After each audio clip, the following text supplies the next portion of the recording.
Hello, everybody, and welcome back to Spring Harvest Home. This is our second day together. My name is Bob Hartman. I'm an author and a storyteller, and this is my friend and assistant, Mr. Jumble. What was that? Why do I get to tell people what I do and you don't get to tell people what you do? Well, I'm assuming people know what you do because, you're a monkey. No, I suppose that's probably not fair. Well, okay. How would you like to be introduced then? Okay, here we go. This is my friend, Mr. Jumble, simian, raconteur, and monkey about town. Yeah. Okay, so yesterday we talked about hope. Yes, hope in creation. How God made us to be in relationship with Him, Father, Son, and Spirit, with one another and with the world, and how He saw so much hope in us for all that we could do and accomplish in His name and with His help. But sadly, that first story in the Bible is followed by a second one where that great big giant us all together, is replaced by me, where Adam and Eve decide they sort of want to be God instead of God, and things go horribly wrong from there. But God doesn't give up. No, not on us, not on the world. That's where the hope comes from. And so through the rest of the Old Testament, you see Him calling Abraham, calling a nation into being, and then in the New Testament, calling from that nation,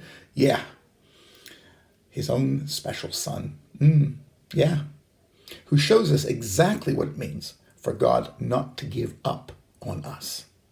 So with that in mind, we're going to start with a song about somebody called Zacchaeus. What? Oh, that's good. That's good. So Zacchaeus is your favorite Bible character. Yeah. Is that because he's a great demonstration of God's grace and His willingness to reach out to people, whatever their situation? No, it's because he can climb trees like a monkey. All right. Well, that's understandable. Okay, so we're going to hear the story of Zacchaeus in this song, and yes, it's time to ask our friend Sim from Spring Harvest to play the video. What is that? Is Sim a simian raconteur? No, I don't believe Sim is a simian raconteur. I don't believe he's a monkey at all, but he is very helpful, so he's going to play the video for us now.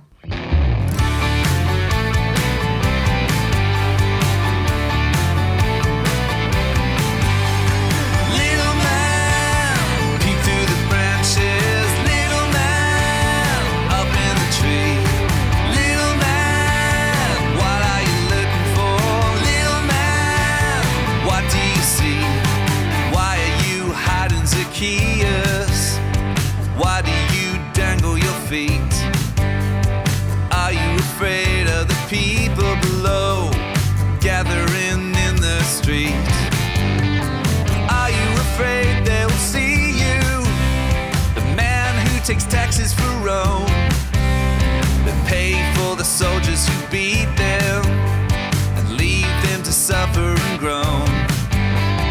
Are you afraid they'll grab you alone and without your men and hurt you because you have cheated them again and again and again?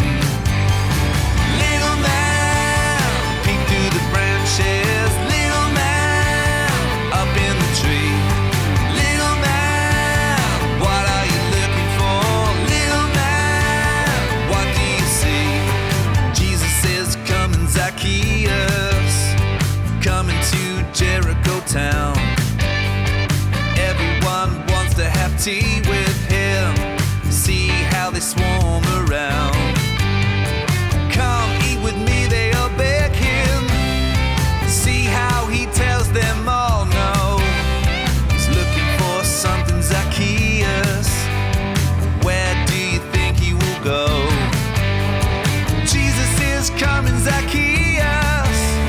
Is that who you're looking for? Why would he eat with someone like you?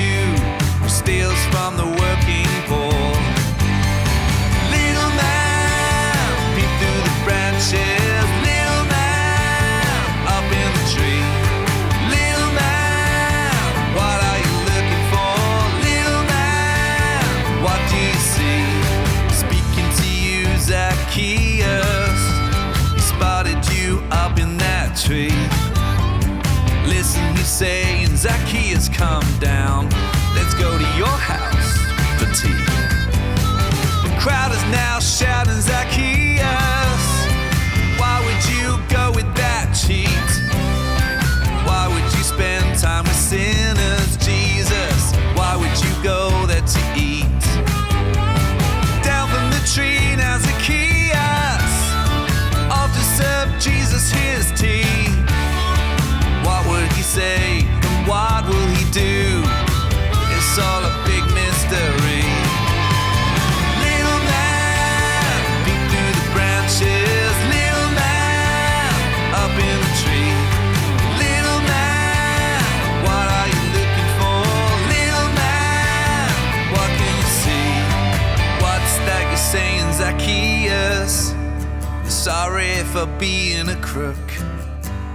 You'll pay back the money you've stolen, 4 times the money you took.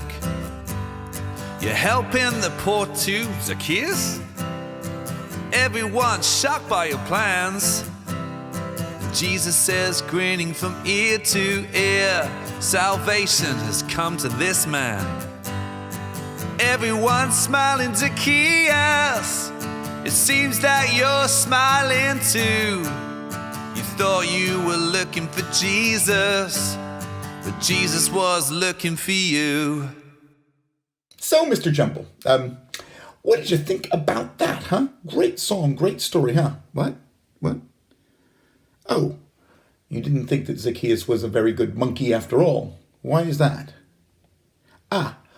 Because if you had hidden in a tree, no one would have found you, because you're very good at hiding. That's fair enough. Yeah, I get that, but that just proves, doesn't it, that Jesus was very good at seeking out people. God doesn't give up on us. That's where we find our hope. And he didn't give up on Zacchaeus. And he looked at the branches until finally he saw him and invited him to come down.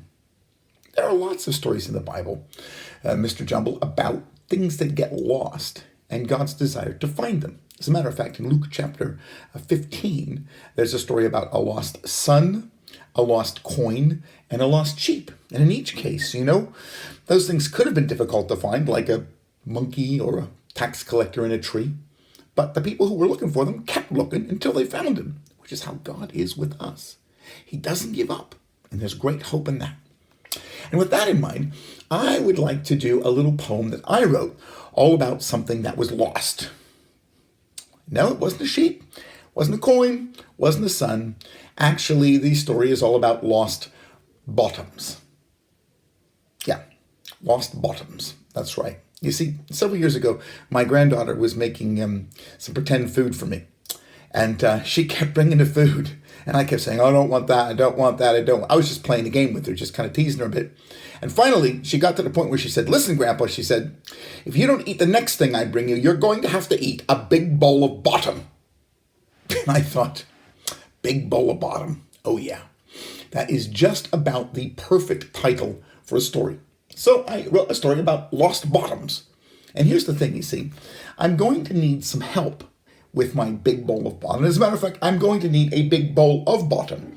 So I have a bowl here, Mr. Jumble. And see, my bottom won't fit in that bowl, but I know somebody whose bottom will. So I'm going to stick you right there in the bowl. There we go. With your bottom in the air. Yeah. There you go. Everybody can see it. And as a matter of fact, if you happen to have a bowl and a bottom that fits in your house, then feel free to insert that bottom into a bowl, and you can do the chorus along with me. All right, we're just going to give Mr. What's that? Yeah, okay, it's a little disturbing. Yes, I get that. We're going to give Mr. Jumble a chance to get settled here, and then be right back for the poem, Big Bowl of Bottom. The wolves and their wives all went to eat at a restaurant called You Wish You'd Caught 'Em. The daily special was a yummy treat. The menu read, Big bowl of bottom, big bowl of bottom, big bowl of bottom. Everybody's got 'em a big bowl of bottom. There's pig bottom, cow bottom, sheep bottom too. The waiter said like the chef had taught him, duck bottom, goose bottom, just for you. You really must try a big bowl of bottom. Big bowl of bottom, big bowl of bottom. Everybody's got 'em a big bowl of bottom. So the wolves and their wives all growled and howled, boil and fry. fry them, pan and pot them. We want the special, we want it now. We really must try a big bowl of bottom. Big bowl of bottom, big bowl of bottom. Everybody's got 'em a big bowl of bottom. The goose, the sheep, the chicken and cow lost their bottoms, but they never forgot 'em. We'll trick those hungry wolves, they vowed, and then get back a big bowls of bottom. Big bowl of bottom, big bowl of bottom. Everybody's got 'em a big bowl of bottom. So the animals all dressed up like cooks, hats and aprons they went and bought 'em. Beards and mustaches finished the look, then off they went for their big bowls of bottom. Big bowl of bottom, big bowl of bottom. Everybody's got 'em a big bowl of bottom. They came to the restaurant with pots and pans and yelled out loud so the wolves would spot 'em. There's a brand new special we have planned. We're looking for some fresh wolf bottoms. Big bowl of bottom, big bowl of bottom. Everybody's got 'em a big bowl of bottom. So the wolves and their wives all ran away, fast as if a cannon had shot 'em, while the other animals yelled hooray, and then took back their big bowls of bottom. Big bowl of bottom, big bowl of bottom. Everybody's got 'em a big bowl of bottom. Big bowl of bottom, big bowl of bottom. Everybody's got 'em a big bowl of bottom. Well, that was interesting, wasn't it, Mr. Jumble? That's not the word you'd use. Okay, how about exciting? Not the word either. Okay, well, fair enough. Thank you in any case for being my volunteer, although an unwilling one. Yeah, what's that? No, you're right. To be entirely fair, it probably is both impossible to lose your bottom and even more impossible to reattach it. But it is, after all, a story. And to be fair, you can lose lots of other things, which is kind of the point, yeah? In the case of the lost son and the lost coin and the lost sheep, they really did, in one way or another, disappear and had to be found. And I don't know, maybe today, you're feeling that way.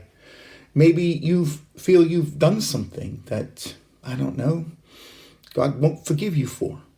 Well, all I can say is that if you're lost, he'll find you. He wants to find you. And he wants to be close to you again. Maybe you feel that God isn't as close as he once was. You feel like maybe you've drifted away from him or he's drifted away from you. Somehow you don't have that relationship that you once did. Once again, God doesn't give up. Not on any of us. He's there and he's waiting. And maybe, I don't know, in the midst of all this trouble we've been through, you just feel like, where is God in all of this? And you wonder, if he really is there. And once again, all he's really doing is waiting for you to turn to him. Yeah? Because he's there. He doesn't give up on us. Never. And that's why I want to finish with this last story. It's something I wrote because I wondered myself once upon a time what the difference was between the shepherd in the story of the lost sheep and the woman in the story of the lost coin and the father in the story of the lost son. So here we go. Did you ever wonder why he didn't go? Why he just stood there waiting? The shepherd went. He left the 99 behind and went out in the country, went out all alone. He went and he searched until he found his lost sheep. So why not the father? Why didn't he go? Why did he just stand there, waiting? The woman went. Her coin was lost, so she lit a lamp and grabbed the broom and went and swept and searched until she found her lost coin. So why not the father? Why didn't he go? Why did he just stand there, waiting? I think it's because there is a difference. A difference between a lost sheep and a lost coin and a lost son. The sheep is unlikely to come home on its own. With some varieties of pigeon and the odd Disney dog and cat, you have a chance. But a sheep is not hardwired to return to the pen. A sheep is more likely to get stuck or slaughtered or slip off a mountainside. So you have to go out and find him. Same with a coin. It's that rare bit of currency that leaps out of that crack in the floor shouting, "I'm here, look! Pick me up, please!" Doesn't happen, not in my experience. And for the record, it's true of car keys as well. You have to go out and find them. But sons make choices. They decide to go away. And unless they decide to come back, there's not much point following them to that far country and dragging them home. I think the father knew that.